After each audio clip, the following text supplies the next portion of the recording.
Assalamualaikum warahmatullahi wabarakatuh. Baik, pada kesempatan kali ini kita akan membahas soal SBMPTN, khususnya bagian Soshum, bidang studi ekonomi. Nah, di sini ada beberapa soal ekonomi yang akan kita bahas. Kita mulai terlebih dahulu di soal nomor 121 atau soal nomor 1.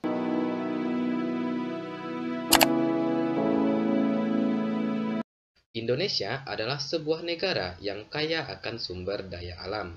Bahkan pada tahun 90-an, Indonesia sempat mendapatkan penghargaan swasembada pangan, di mana Indonesia mampu memenuhi kebutuhan seluruh masyarakatnya tanpa harus melakukan impor. Namun saat ini, Indonesia harus melakukan impor untuk memenuhi kebutuhan seluruh masyarakatnya yang semakin banyak. Dalam ilmu ekonomi, ilustrasi tersebut merupakan contoh. A. Choice pilihan-pilihan. B. Opportunity cost atau biaya kesempatan, sering kita sebut dengan biaya peluang. C. Scarcity atau kelangkaan. D. Ekonomi makro. Dan E. Nilai barang.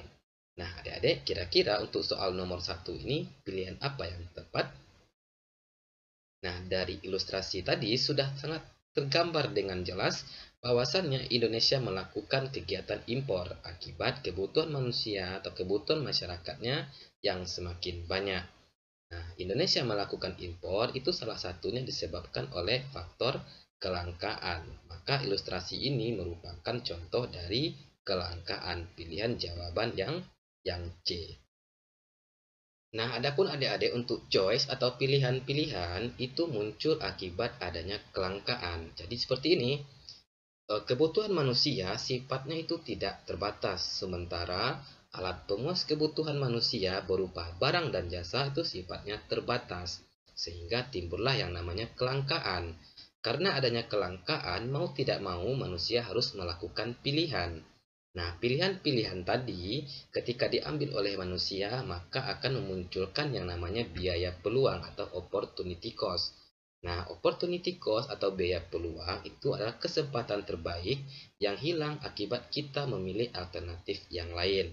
Maka dapat disimpulkan, scarcity atau kelangkaan disebabkan oleh kebutuhan manusia yang tidak terbatas, choice pilihan-pilihan disebabkan oleh adanya kelangkaan, sementara opportunity cost atau biaya peluang muncul disebabkan oleh adanya pilihan.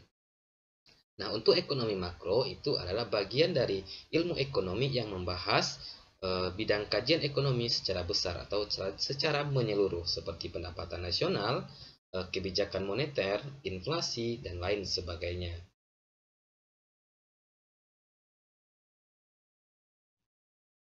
Selanjutnya kita ke soal yang nomor 122 atau soal nomor 2.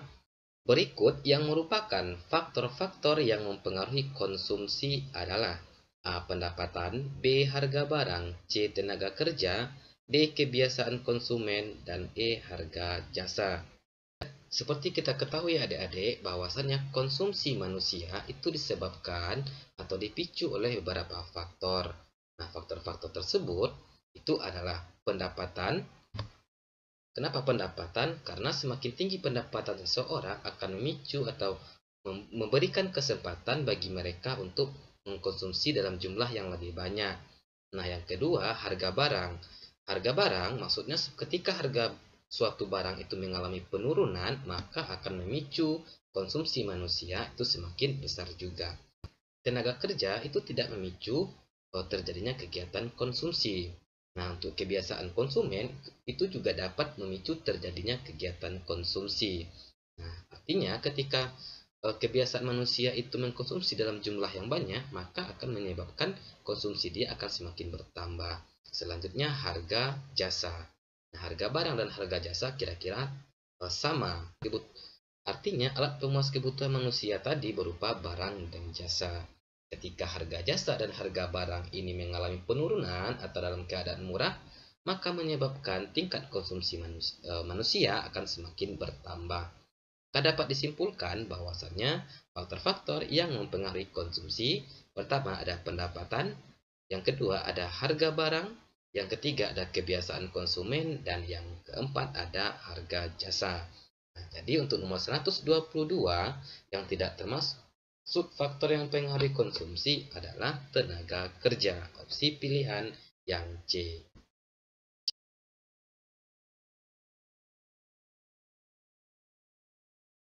Lanjut ke soal yang nomor 123 atau ke soal yang nomor 3. Diketahui fungsi permintaan Q sama dengan 100 dikurang 2P. Jika P sama dengan 35, maka sifat permintaannya adalah. Nah, tentunya adik-adik masih ingat bahwasannya Q merupakan singkatan dari quantity atau jumlah barang yang diminta, dan P itu merupakan singkatan dari price atau harga. Nah, untuk menjawab nomor 123 atau soal nomor 3 ini, adik-adik harus paham materi elastisitas permintaan dan elastisitas penawaran. Mana besar kecilnya elastisitas permintaan dan elastisitas penawaran akan tergambar pada koefisien elastisitas permintaan dan koefisien elastisitas penawaran. Langkah pertama untuk nomor 123. Nah, untuk nomor 123 jawabannya adalah E-nya atau elastisitasnya itu besar dari 1. Nah, opsi jawaban yang C.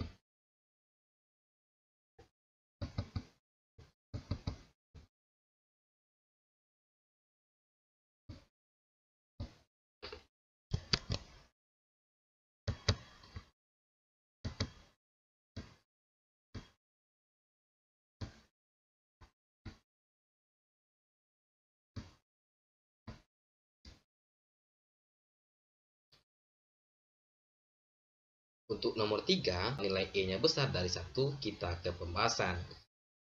Langkah pertama yang harus kita lakukan terlebih dahulu adalah menghitung berapa nilai Q-nya. Setelah dapat nilai Q, baru kita interpretasikan ke nilai koefisien elastisitasnya. Nah, di soal diketahui Q-nya 100 dikurang 2P dan P-nya sama dengan 35.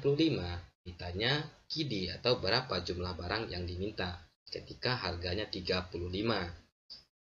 Q sama dengan 100 dikurang 2P, karena P sudah dapat 35, maka kita substitusi nilai 35 ke nilai P.